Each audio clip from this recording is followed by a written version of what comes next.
Assalamualaikum warahmatullahi wabarakatuh. Perkenalkan, saya Raditya Bagus Septian. Pada kesempatan kali ini, saya akan melakukan wawancara kepada salah satu seorang dosen jurusan keperawatan di Universitas Jenderal Sudirman untuk melihat bagaimana implementasi nilai-nilai berakhlak di lingkungan kampus. Saat ini saya sudah bersama dengan, silakan bisa diperkenalkan. Ya baik, terima kasih atas kesempatannya. Perkenalkan, saya Kinantika Nurdewanti, dosen dari jurusan keperawatan, khususnya di Departemen Keperawatan Komunitas. Oke, baik Bu Kinar ya. Ya, Ya, jadi dari wawancara ini kita akan mengeksplor secara dalam bagaimana pelaksanaan dari Tridharma perguruan tinggi, yaitu berupa pendidikan, penelitian, dan pengabdian kepada masyarakat yang berhubungan dengan nilai berakhlak tersebut. Nah, mungkin untuk pertanyaan pertama, jadi menurut Bu Kinar, kira-kira makna dari nilai berakhlak dalam pekerjaan sehari-hari sebagai dosen itu seperti apa? makna nilai berakhlak ya. Ya, jadi nilai berakhlak itu lebih kepada nilai-nilai ya yang poin-poin yang perlu diterapkan oleh kita sebagai dosen dan tentunya sebagai ASN sih dalam kehidupan sehari-hari. Jadi seperti prinsip dalam menjalani tugas seperti itu? Iya betul sekali, prinsip dan juga pedoman dalam menjalani tugas sehari-hari. Oke, baik. Kemudian nilai yang pertama kan ada nilai berorientasi pelayanan, Bu. Iya. Nah, kira-kira bagaimana sih cara Bu Kinar itu untuk menjaga atau memastikan bahwa mahasiswa itu mendapatkan pembelajaran yang berkualitas, kemudian pembelajaran yang tepat sesuai dengan kebutuhan mereka? Ya, jadi untuk orientasi pelayanan tentunya sebelum kelas diupayakan kita sebagai dosen mempersiapkan ya materinya, dibuat dengan menarik, yang baik gitu ya. Terus juga menentukan medianya yang digunakan, terus juga nanti pada saat pelaksanaan kelasnya tentunya bisa memberikan dan melaksanakannya sesuai dengan yang sudah direncanakan tadi gitu ya. Dan tentunya bisa dua arah gitu, aktif juga pada saat pelaksanaannya. Oke, jadi kita perlu mempersiapkan tadi ya, banyak hal yang perlu kita persiapkan supaya pembelajarannya berkualitas seperti itu ya. Betul. Oke, baik. Kemudian nilai yang kedua adalah akuntabel. Kira-kira bagaimana sih cara Ibu itu untuk menjaga transparansi nilai dalam memberikan suatu pengajaran? Apakah adanya suatu penilaian itu sudah tersistem atau seperti apa sih, Bu? Oh iya, jadi memang tentunya dalam proses penilaian ya secara objektif ya, tidak membeda-bedakan antar mahasiswa gitu, karena itu yang murni dari hasil usaha mereka, kompetensi mereka mengerjakan tugas ujiannya seperti itu. Oke. Kemudian apakah ada rubrik penilaian, Bu, yang disiapkan sebelumnya? Ya, jadi biasanya ada sih untuk format rubriknya juga sehingga memudahkan kita juga ya. Jadi tidak subjektif juga nanti karena memang udah ada panduannya seperti itu. Oke, baik. Jadi sudah dilaksanakan lah ya. Iya. Oke, kemudian terkait nilai yang ketiga adalah kompeten. Kira-kira bagaimana sih yang dilakukan supaya kita itu terus meningkatkan kompetensi diri kita atau memperbarui ilmu kita? Nah, kemudian bagaimana sih cara mengintegrasikan ilmu-ilmu yang terbaru tadi dalam pembelajaran?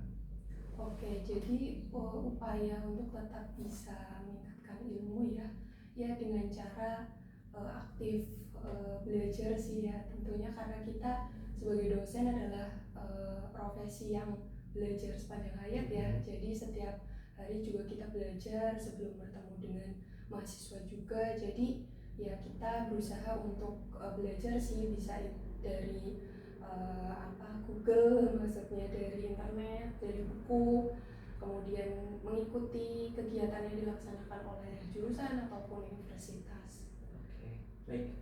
Kalau terkait dengan hasil penelitian, kira-kira apakah diintegrasikan ke dalam pengajaran atau dalam materi seperti itu? Iya, untuk hasil penelitian juga diintegrasikan ya tentunya, karena itu bisa menjadi dari yang sudah kita lakukan di share gitu ya, supaya bisa lebih bermanfaat, harapannya seperti itu.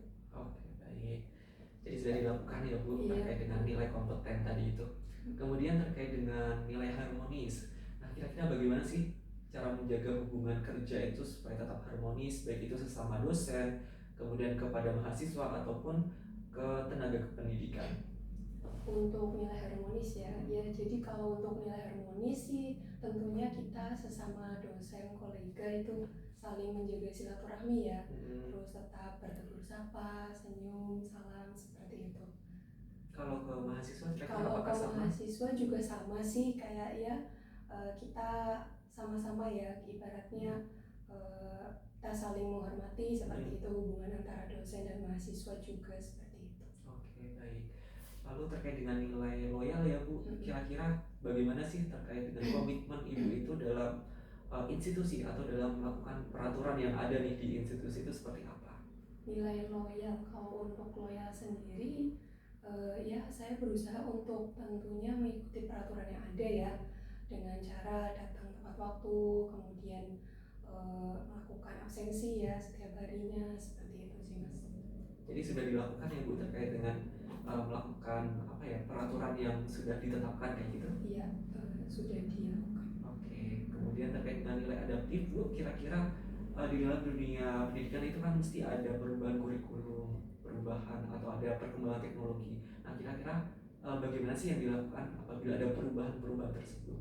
Ya, jadi memang kurikulum itu kadangkala memang fluktuatif ya, maksudnya kayak ya bisa ada perubahan gitu dan ya kita sebagai dosen perlu untuk adaptif ya, kayak ya langsung harus bisa beradaptasi gitu. Jadi tentunya ya kita bisa terus berusaha mempraktekkan dan ya menggunakan yang sudah ada itu ya, Oke. gitu sudah ada dan kalau misalnya masih baru kita bisa tanyakan ini bagaimana sih caranya atau ada informasi yang terbaru kayak gitu. Oke, baik Bu. Kemudian nilai yang terakhir terkait kolaboratif. Nah, kira-kira bagaimana sih kolaborasi yang sudah dilakukan dengan sesama dosen ataupun dengan mahasiswa yang hubungannya dengan tridharma perguruan tinggi? Kolaborasi, kalau untuk kolaborasi sih sejauh ini tentunya kalau melakukan penelitian ya kadang kan juga dengan lintas jurusan bisa juga, kemudian pengabdian kita juga seperti berkoordinasi dengan desa gitu, itu biasanya sudah dilakukan juga. Kemudian dengan mahasiswa juga sama ya, kita berkolaborasi juga gitu, jadi misalnya mahasiswa menjadi asisten penelitian dan lain sebagainya gitu. Oke, baik Ibu, mungkin ada pesan-pesan dari mungkinan terkait nilai berakhlak ini bagi dosen muda mungkin yang akan menerapkan nilai-nilai ini. Ya tentunya pesan untuk dosen muda terus semangat ya dan terus berusaha menjadi lebih baik dan bisa menebar manfaat untuk sesama.